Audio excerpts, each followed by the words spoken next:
Gives us great pleasure to welcome Dominik Huber to our screens. Phenomenal winemaker, and I think some of you are familiar with his wines already, which is great. And those of you who aren't, this is a real sort of Damascene moment, watcher of the skies, you know, something incredibly new and exciting for you. I will do a very brief intro, then hand over to Dominik to take us through these amazing wines.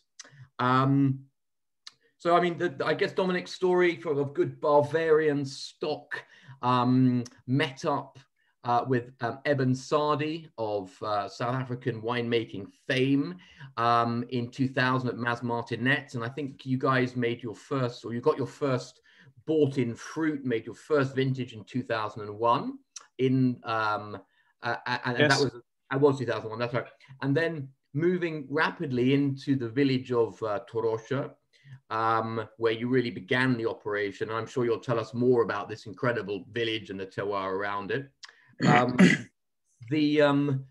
You know, quite rapidly garnered a reputation for doing something very different than what we are seeing in Priorat. You know, this is in a way a return to the way wines were made a long time ago. And I think, you know, the emphasis on biodynamic viticulture, no destemming, indigenous yeasts, no steel. In fact, I think these days, no oak either. We're back into 100% concrete, getting there, more or less. Zero oak.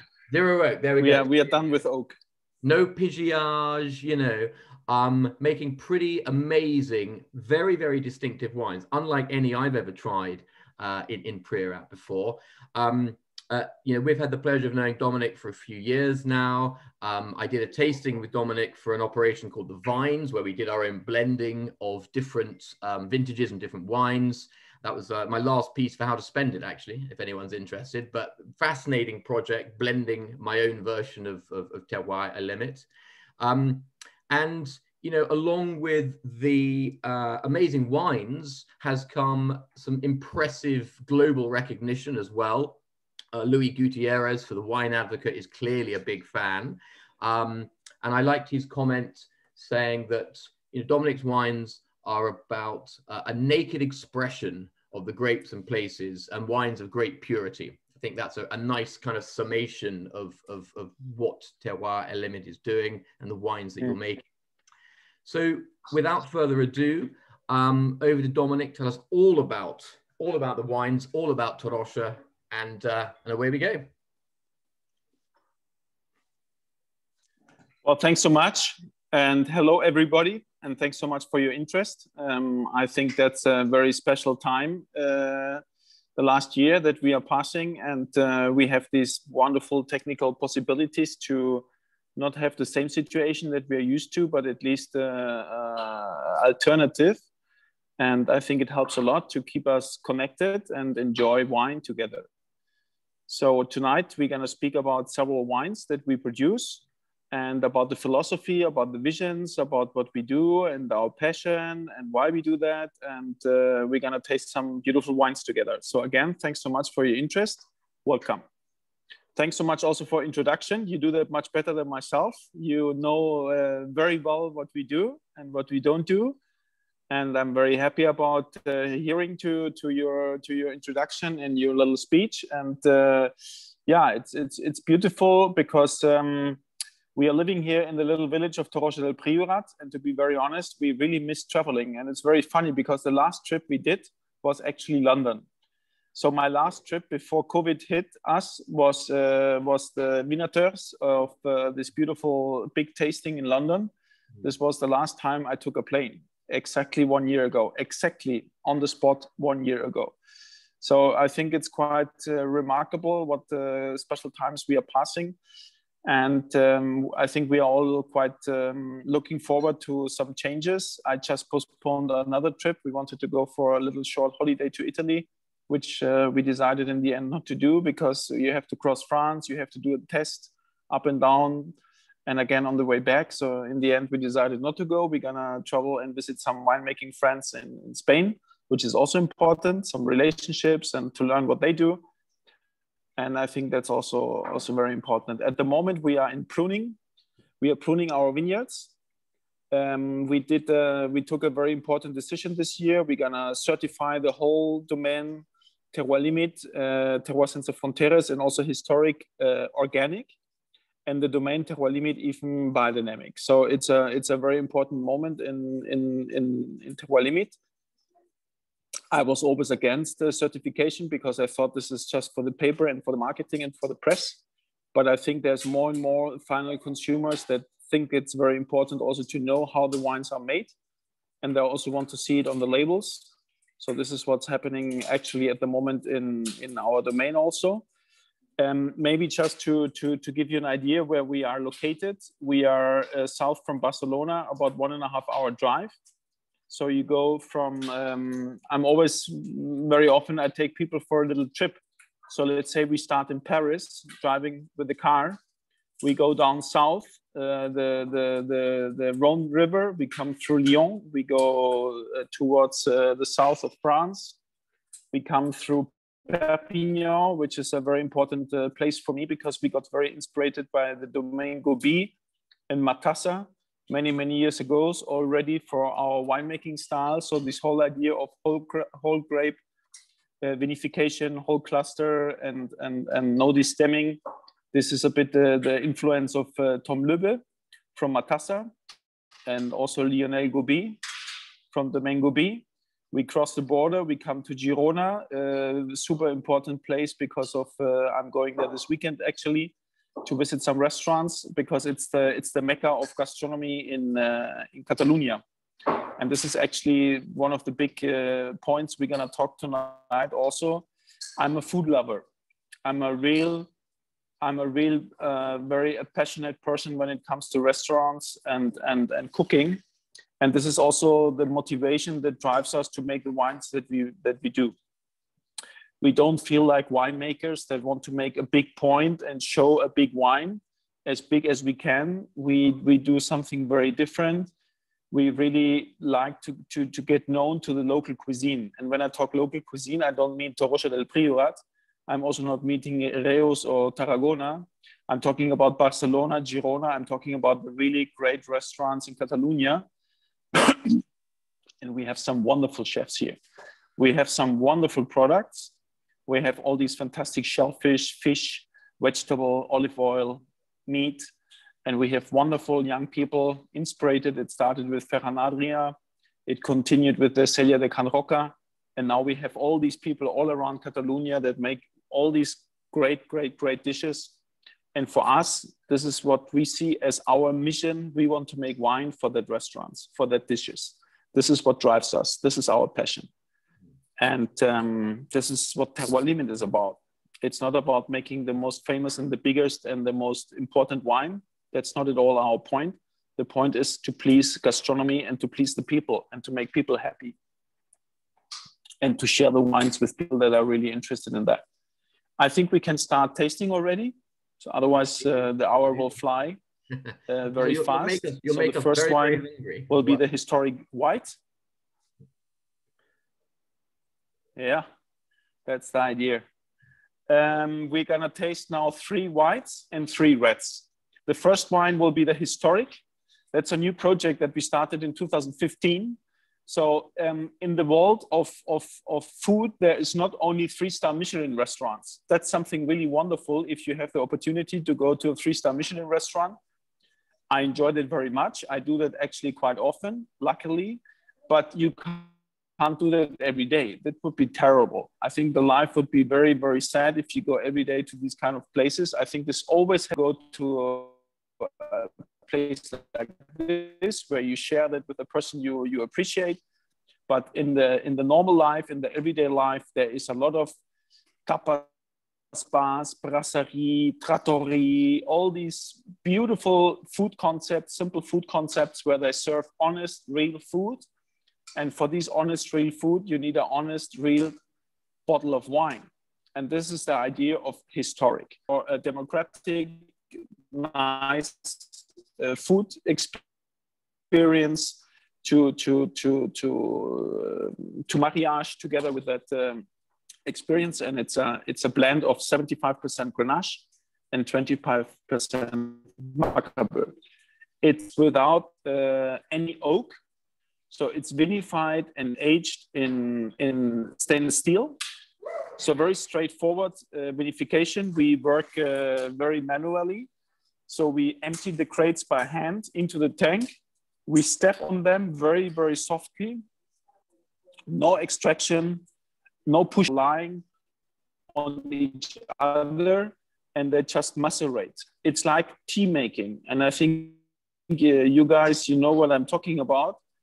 It's not like the espresso, where you extract with high temperature and pressure to get the flavor out of the beans. It's like tea making. Imagine you buy a really nice bag of very expensive first flush tea and water and stir it around like crazy. You just choose the right temperature and you lie the leaves into the water very carefully, and after certain time, not too long, you take them out again. And this is how we make wine. We don't want to squeeze anything out of the grapes. We don't want to squeeze anything out of the skins. We want just a very careful infusion where the DNA of the vineyard, the personality, the authentic personality of the vineyard, of the soil, of the climate, gets into the juice. And then we press very early, after about 10 days. And then we take the juice into cement tanks, and we age it for 6 months in the case of the Históric, and we bottle it. Very straightforward. We are in the Mediterranean. I think that's also super important for tonight to understand that, and especially in the so-called fine wine scene, the people are still very brainwashed about Bordeaux and Burgundy and Piemonte and the Moselle and all these super famous wine regions where we have continental climate. But we are not in continental climate. We are in Mediterranean climate. It's super hot, it's super dry. And we harvest ripe tannin. We don't need to age the tannin. We can make wine. We harvest the ripe tannin. We don't have to age it to get the tannin round. We don't need oak. So what we do, we harvest ripe grapes. We do early bottling, and we can enjoy the wines also rather early. We don't have to wait like for a Nebbiolo for 10 years or a Cabernet Sauvignon. That's not necessary in the Mediterranean. So let's go back to the wine. The first wine, the Históric, 75% 5% Macabeu, 6-month deal, and on the bottle. The second wine is the Terra de Cuques. That's a different concept. This is now the domain. Here we are working organic and biodynamic. We are not buying grapes. All the vineyards are property of the domain Terroir Al Limit. We are talking here about 90% Pedro Jimenez and 10% Muscat. That's a very funny blend. But when you know Priorat a bit better, you know that in the south of Priorat, there's some lead mines. And the workers of lead mines, they came from the south of Spain, and they brought Pedro Jimenez into the region. But we are talking about already 100 years ago. So a long time ago, Pedro Jimenez came into Priorat. It showed as very, very beautiful variety for the region. It expresses the place very well. I love it. I'm a great Pedro Jimenez fan. And we have another wine, which is the third white. That is a bit of a homage to Jerez, because we are working with slightly oxidative aging and élevage. But the Terra de Cuques, again, 90% Pedro Jimenez, 10% Muscat. Then we are coming, Terra de Cuques, maybe also interesting for you what that means. It's the firefly. So La Terra de Cuques is the firefly.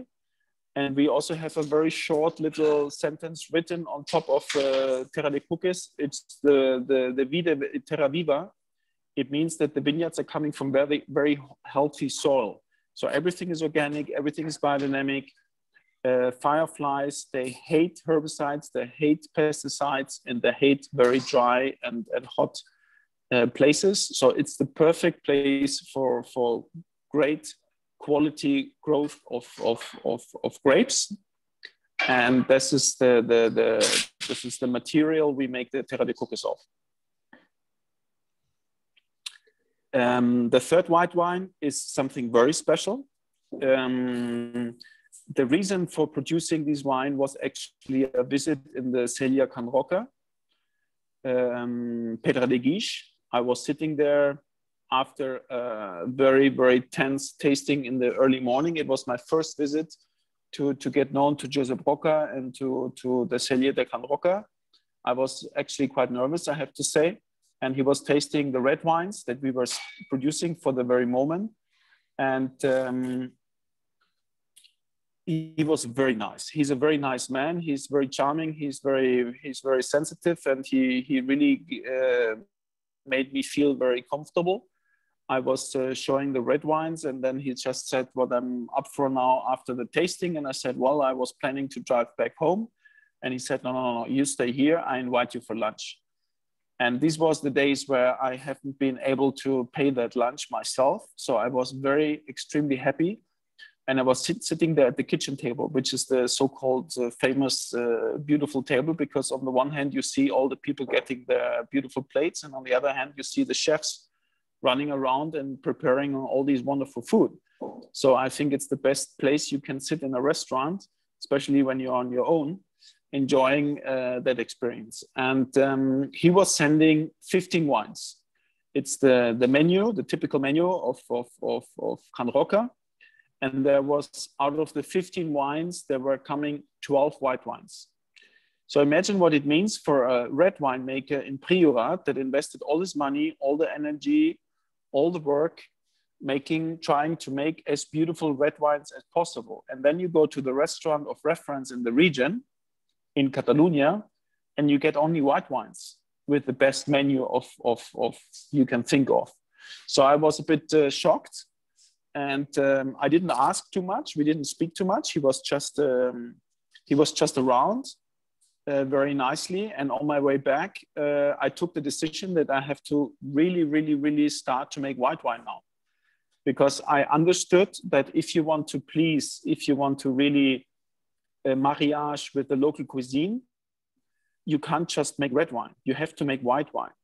And Priorat, you have to know, is made from 95% red wine grapes and only 5% white wine. So there is 95% red grapes and 5% white grapes. So very, very, very little white grapes. Nevertheless, I started in 2008, the first white wine, the Pedra de Guix, a gypsum stone, the stone of the gypsum, because you have in Priorat two different terroirs. You have the terroir that everybody talks about, which is the schist, the slate, the graphite. What you see behind you, for example, is the vineyard of Les Tosses, and it's the typical schist expression of Priorat. But then there's another reality, and I appreciate that reality very much. And we're gonna taste it twice actually tonight. We're gonna taste it now in the Pedra de Guix, and then we're gonna taste it again in the last wine, the Les Magnes. This is argile, and the gypsum layers. And Pedra de Guix is growing on these argile gypsum layer vineyards. And it's a blend of Pedro Jimenez, again, 30%. Then we have Grenache Blanc and Macabeo. So Pedra de Guix is made from 3 different grape varieties, PX, Grenache Blanc, and Macabeo. And then it's aged for 24 months in a Stockinger Foudre. Stockinger is an Austrian oak producer. He makes very beautiful Stockinger Foudres.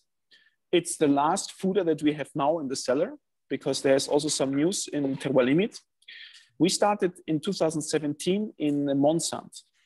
The winery is called Terroir Sans Frontières, Terroir Sans Frontières en français, like the organization for the médecins. The idea is to have a place where there's no borders, where you can do what you really want to do. Not like in Priorat, where you're very forced and very limited, and where the DOQ is very restrictive when it comes to alcohol levels and stylistic. In Monsant, it's the contrary. In Monsant, the landscape is open, it's beautiful, it's very poetic and a bit like Tuscany.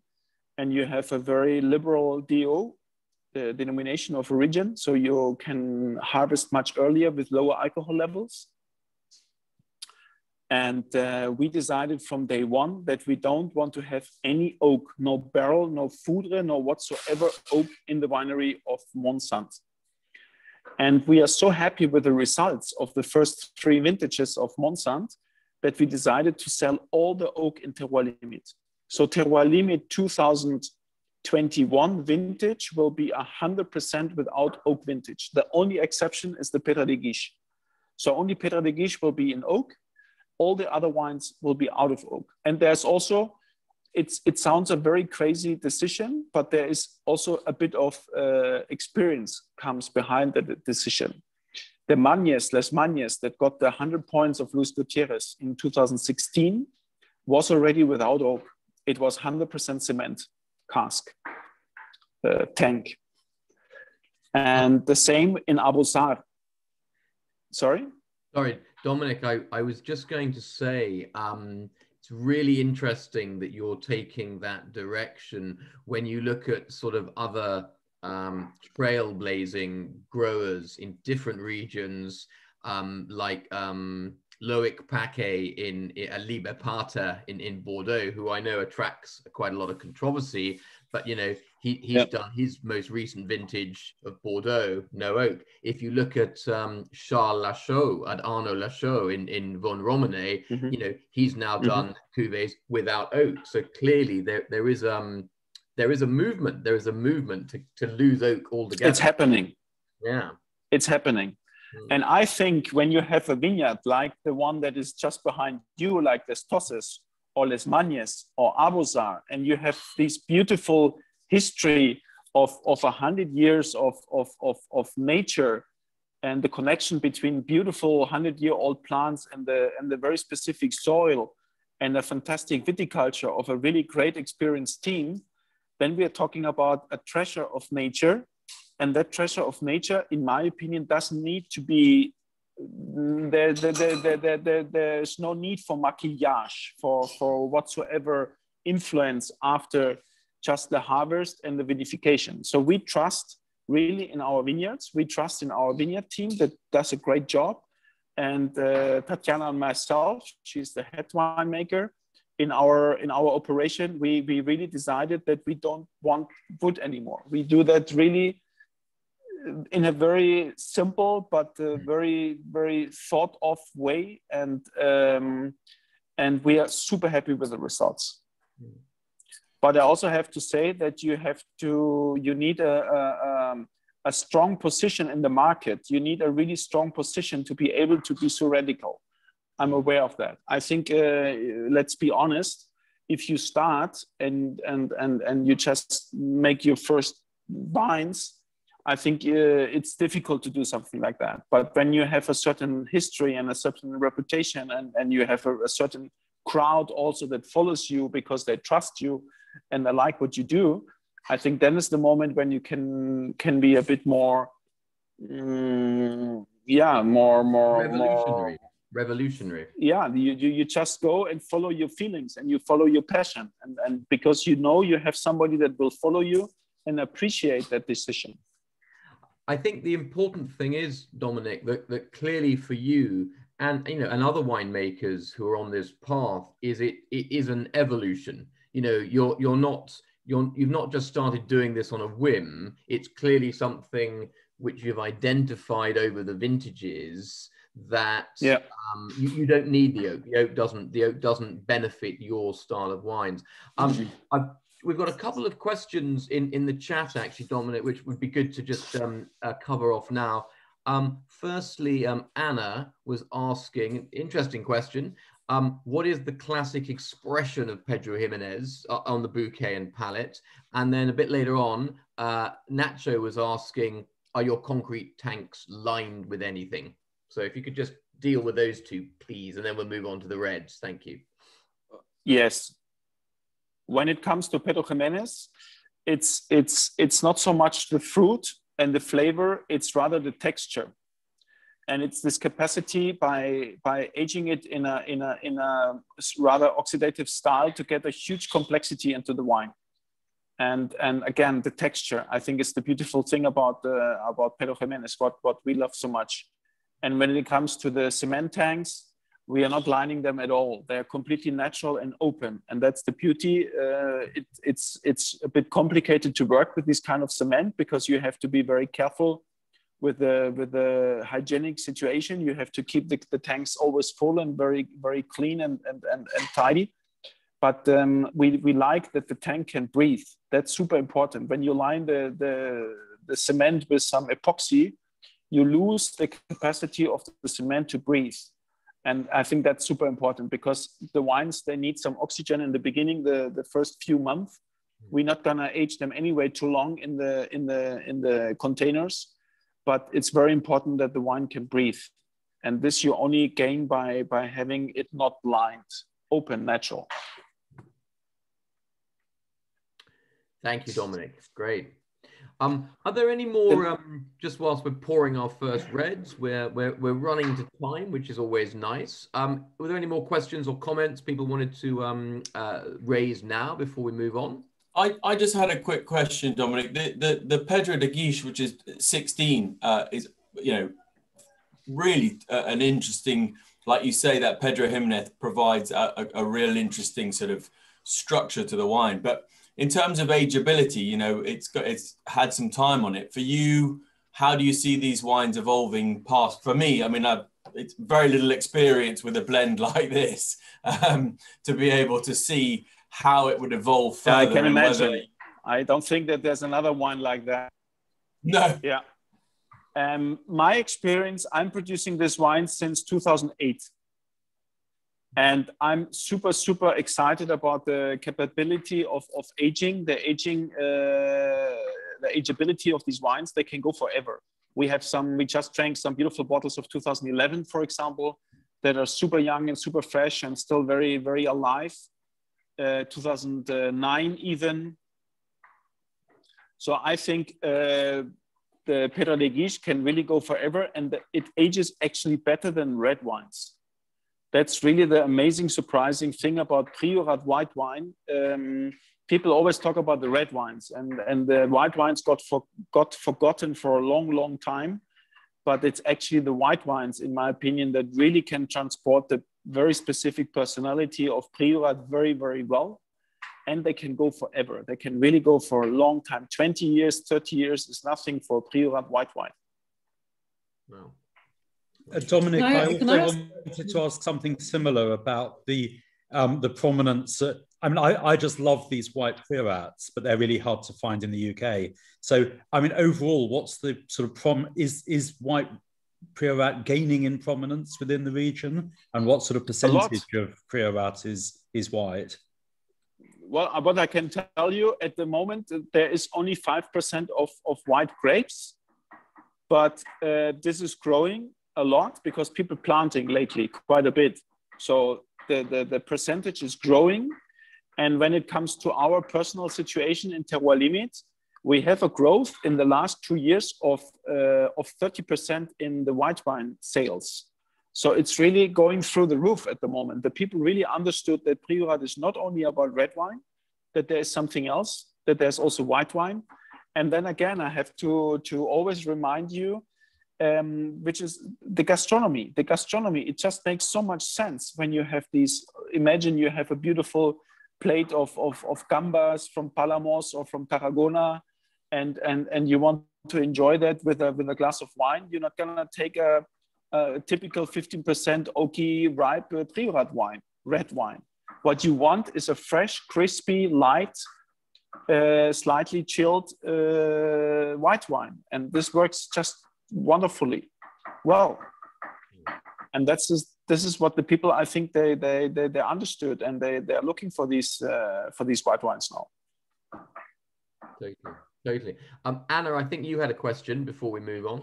Yeah, I was just curious about the choice of no oak and how that potentially impacts the aging potential, to sort of link back to Charlie's question. Like, does that influence how the wine changes character over time, or is it more about just the general freshness that you're looking to protect?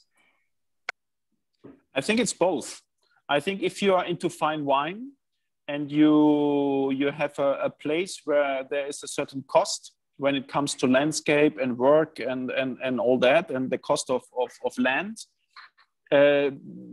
we all want that our wines can age. And our wines have to age, in my opinion, have to be able to age a lot of time. I think that's very important. That's a very important part of fine wine and enjoying wine. And I'm completely convinced that the fresher and the less impact the winemaking has on the wine, especially when it comes also to the aging in oak, the wine can age just better and longer.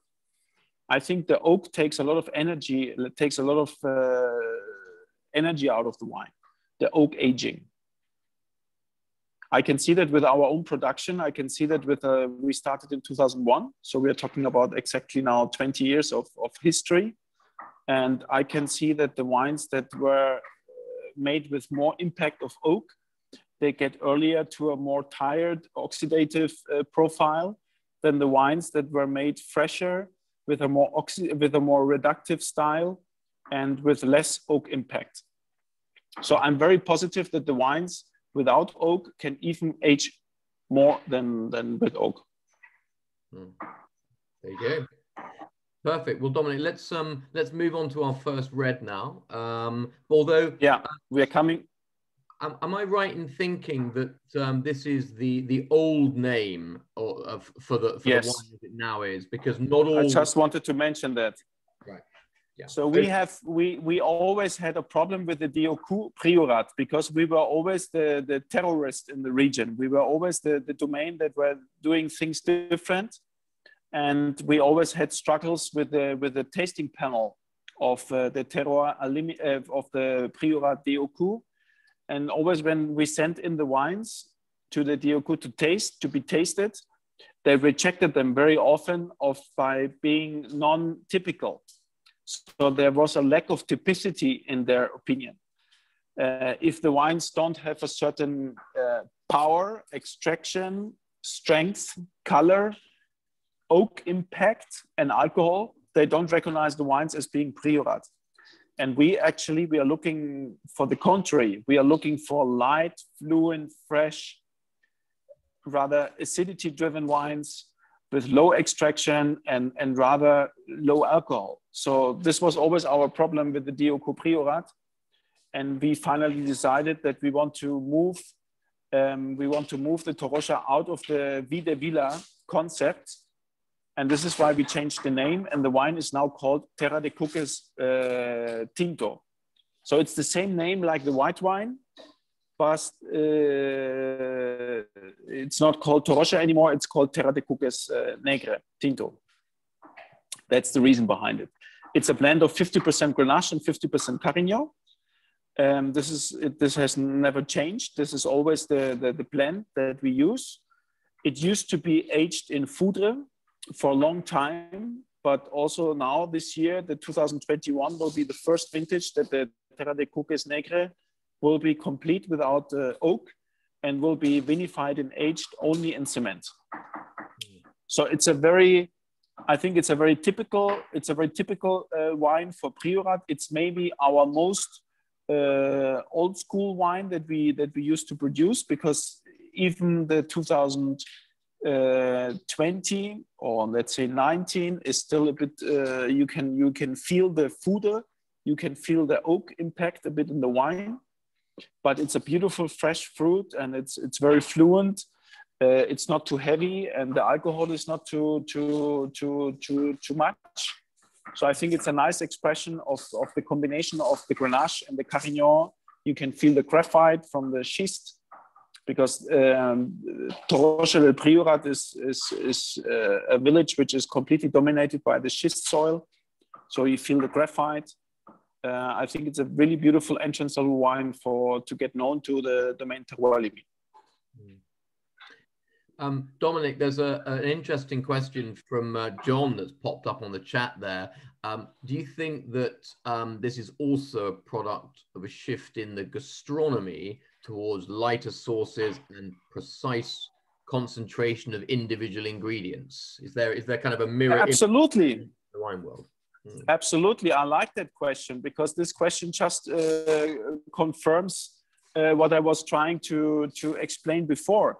When you look at the typical classic French cuisine with sauces and butter and all these, it's a beautiful cuisine. I love to go to these classical French restaurants, but you can't eat that every day.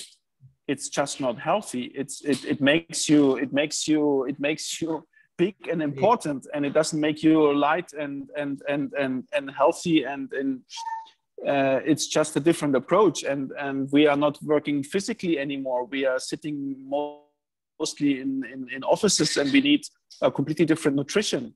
And things changed a lot, and it started in the Mediterranean. Actually, it's this very super famous Mediterranean diet that is kind of winning over the whole world.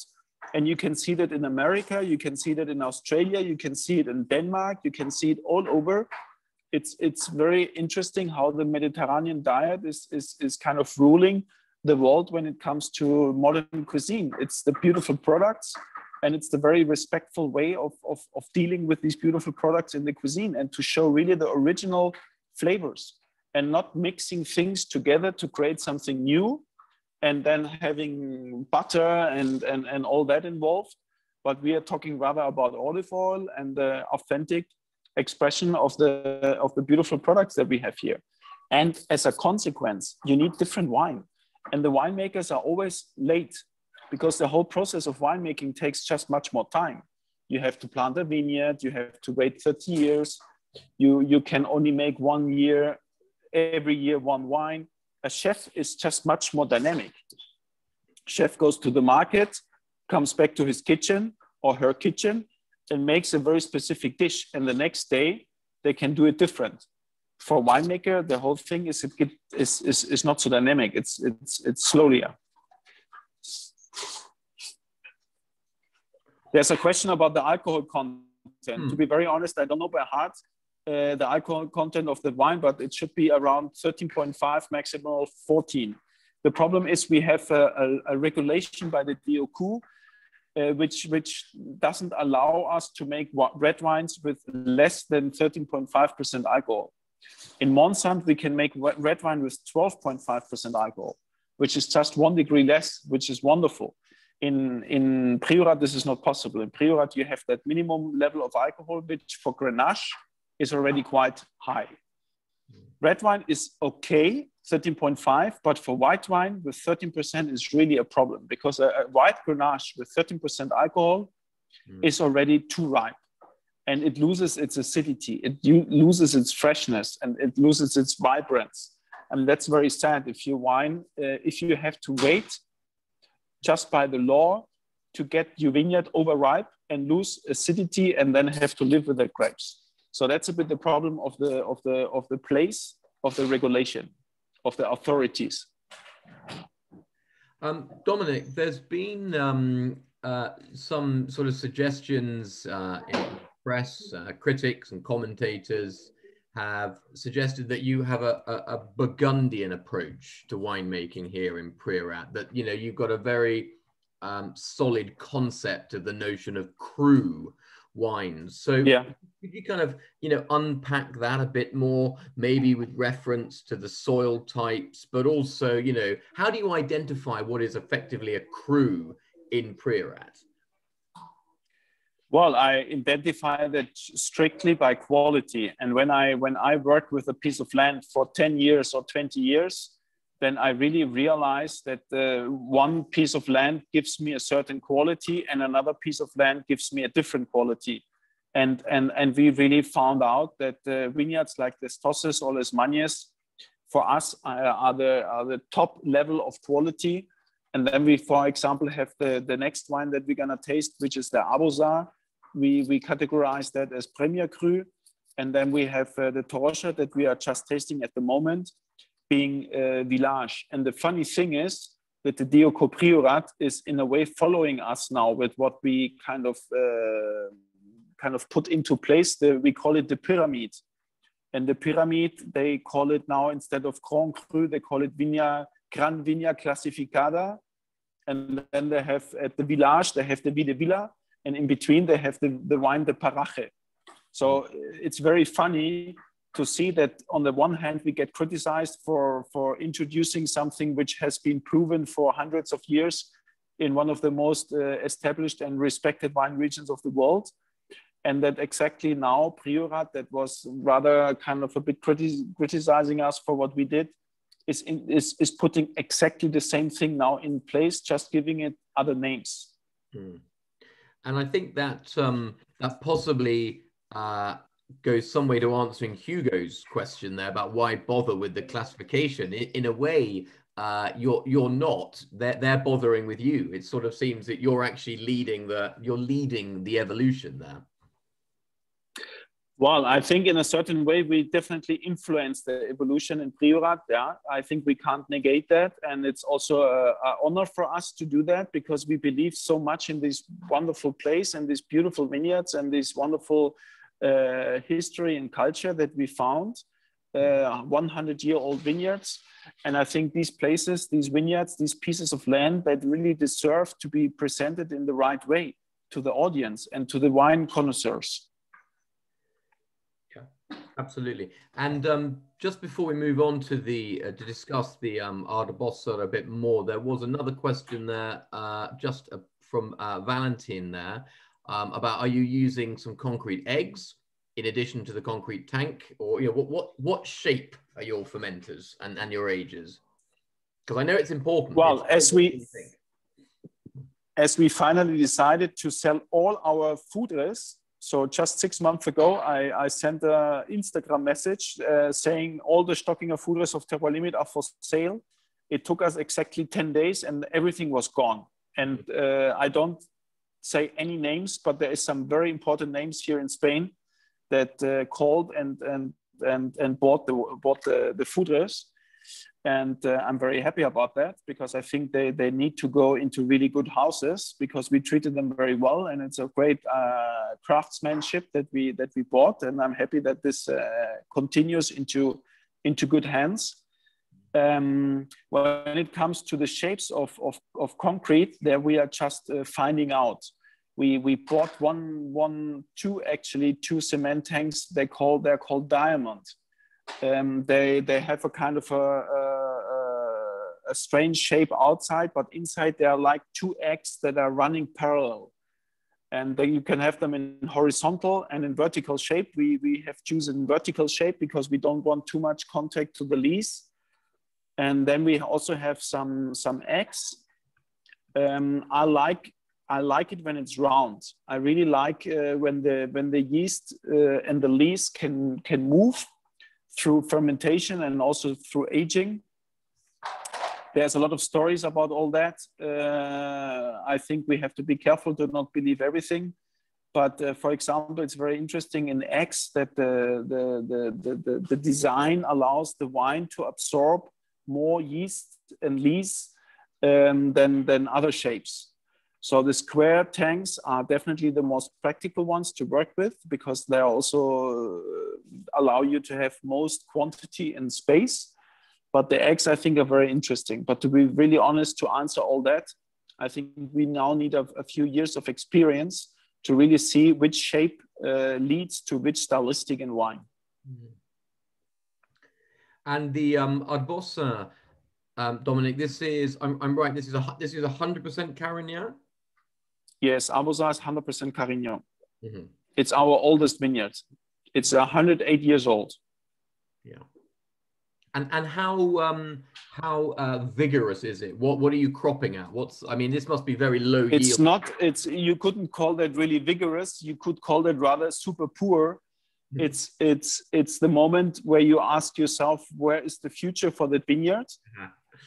It's just like a very, very old person that can look at you with beautiful lighted eyes and can tell you lots of stories, but just can't almost walk anymore, you know. This is Arbossar. So the production is super low. It's a very rather dense product that you get afterwards in the form of grapes.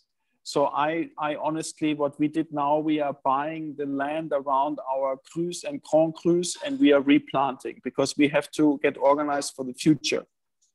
A wine is not definitely getting always better when the vineyard is getting older. I think there is an age from 40 years onwards where you can make really beautiful wine. You don't need necessarily a 80-year, 100-year, 120-year-old vineyard. The wine is not definitely getting better. I think there's a moment where the yields are too low.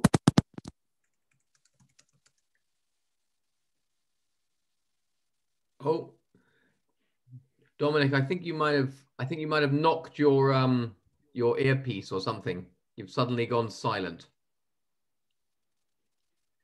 Maybe it's just me. Can anyone else hear Dominik? We lost him.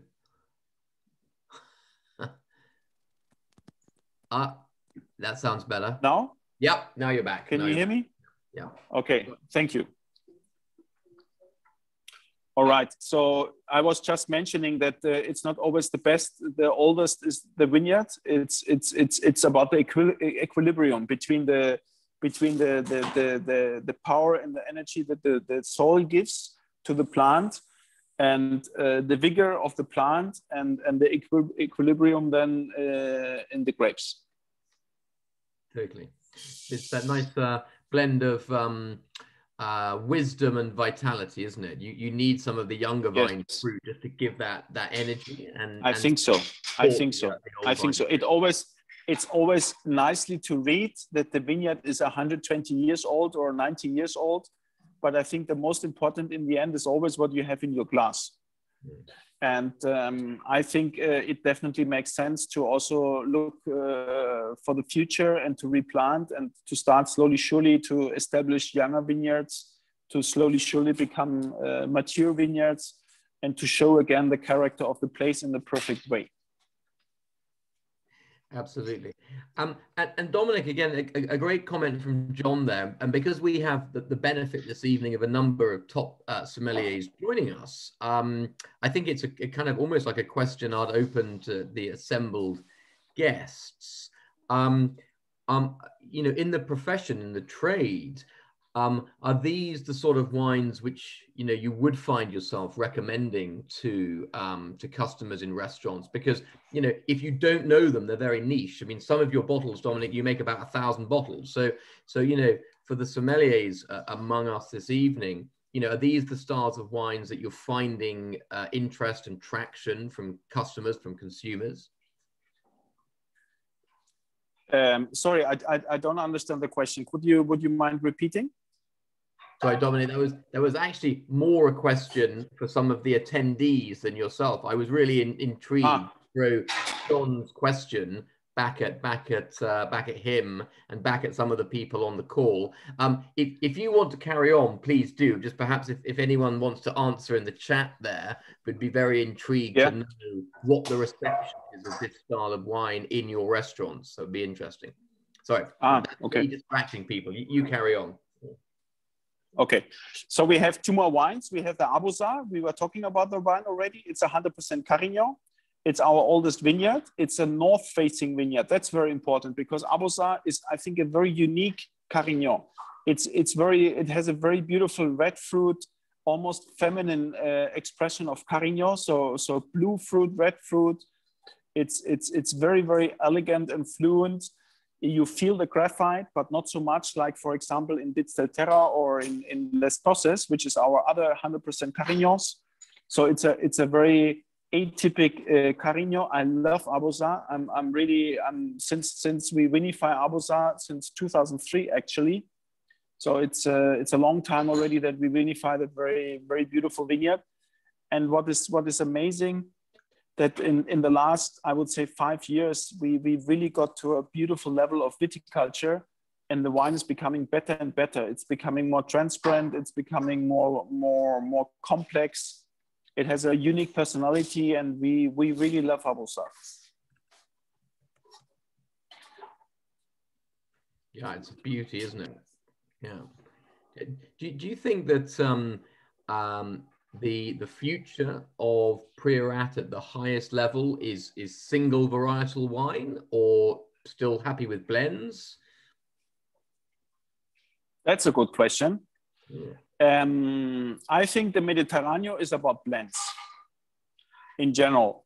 This is the history of the Mediterranean. You have the continental climate where you talk about the Riesling, about the Cabernet Sauvignon, about Nebbiolo. In the Mediterranean, we always used to blend the wines. Mm. And I think that's also the beauty about the Mediterranean, because you have such an extreme climate. You need a bit of acidity here, you need a bit of fruit there. And the wisdom of Mediterranean winemaking, I think, was always the blending. But when you're standing in front of a very specific piece of land like Les Tosses, Arbossar, Magnes, and you have 100 years of history in half a hectare, then I think it would be a shame to blend that away. I think then you really want that super authentic on its own, and fill 500, 1,000, 3,000 bottles with it. Yeah, fair enough. Mm. Thank you. We are coming to the last wine, Les Magnes. This is our flagship in a way. This is the beauty together with the Tosses, the Carignan. Les Magnes is Grenache. It's 100% Grenache, and it's standing on 800 meters altitude on top of Mont Saint Mountain in a beautiful landscape. We found that the vineyard by chance. We were sitting in a little restaurant in Scala Dei, and a tractor came by, and we were just amazed, Ebenzadi in these days, about the color of the grapes. And we stopped the tractor, we started eating the grapes, and we were really shocked about the spiciness and the beautiful full flavor of the grapes. And we decided that we wanted to vinify. This was in 2004, the first time that we wanted to vinify some grapes. And we were completely impressed about the expression. And then in 2006, we bottled the first time Les Magnes. So it's many years now already that we vinified this vineyard, and slowly, surely, we got really into the personality, and we managed to get more and more out of that vineyard. And now, after all these years, together with our beautiful team, having the viticulture on a very high level, all these biodynamic treatments and also the very special pruning techniques that we are doing at the moment, for example, have led to a very wonderful quality of grapes. And in the end, we understood less is more. No, it's like Bauhaus. It's like an architecture. Sometimes less is more. And this is what Magnes is about. Yeah, love that idea. Love that idea of less is more, and it's back to that. It's back to that quote I mentioned earlier about the sort of the purity that you achieve in the wines, and the sort of the authenticity and the simplicity. It's deceptive though in a way, because it almost suggests that you start removing yourself from the process. That your job really is you're just the custodian. Your job is to do nothing more than to bring out what's there, and that takes a rare degree of humility for a winemaker. So well done. Thank you. But that's really what we try to do, and I have a wonderful team here. So I'm really trying to step back in a way and to help my team to be brilliant and to do a wonderful job. And it's the same with the vineyards. We also try to step back and help that the vineyard can express itself at the highest possibility and the greatest beauty, and put that in bottle and just be happy with it and make peace. And also don't try so hard, because when you try too hard, you miss the point. Brilliant. Really interesting comment there from Tom, actually just before the sort of question I threw out about asking what sommeliers thought about the wines. I don't know if you read that, Dominik, but the idea that people's knowledge might not be such that they're automatically asking for these wines, but you know, they're clearly receptive to them, and a good sommelier will clearly want to introduce this style of wine to people, especially, of course, with the right pairing. And this idea of taking people out of their comfort zone, it's I think it's super important. You know, people want to experiment, they want to innovate, they want to be challenged, you know, but you want the familiar taste of something quite unusual. And I think that's something which your wines give, you know, even if you're not completely aware of them, and you're not, you know, they're not exactly identical to wines you drink every day. There's something very visceral there that appeals. There's something, you know, hugely hedonic, cerebral. They're very complete wines. I think for us as winemakers that produce fine wine, the sommelier is the most important figure when it comes to what we do, because we need that ambassador that is kind of the arm that hands out towards the clients and the collectors and the drinkers, the restaurant visitors, and we need that educated ambassador that can share our passion, and that helps that what we do really gets into the right hands. So this is also the reason why we go so often to really good restaurants, to have a good relationship and to really understand who they are, what they want, what they need, and to make them really our partners and our friends, because this is the only way how it functions. I think Robert Parker and Luis Gutierrez, we are in a super lucky situation at the moment, to have somebody that has that sensibility and that intelligence to understand what's happening in Spain at the moment. But that can't be everything. We can't just live on points. They are very important, and I would lie if I say that I don't appreciate that. I appreciate it very, very much. It's like a chef in a restaurant that says for him it's not important to get the 3rd star. I mean, this would be the biggest lie of the world. But it's not only that, it's also the people that work in the restaurant and that really have the ability to connect with the consumer. I think that's also super important. Yeah, absolutely. And some really interesting comments in the chat there as well, Dominik, again, from both people in the trade, also consumers, some of our members, Anna, obviously, and Jeremy, very impressed there. Done a number of Honest Grapes tastings, and these are probably the best as a group of wines that we've tasted. So congratulations, because you've certainly done a few, Anna, Jeremy. So that is very high praise indeed. And you know, we've come to the official end of our hour, and we've done so at a great pace. We've packed a hell of a lot in.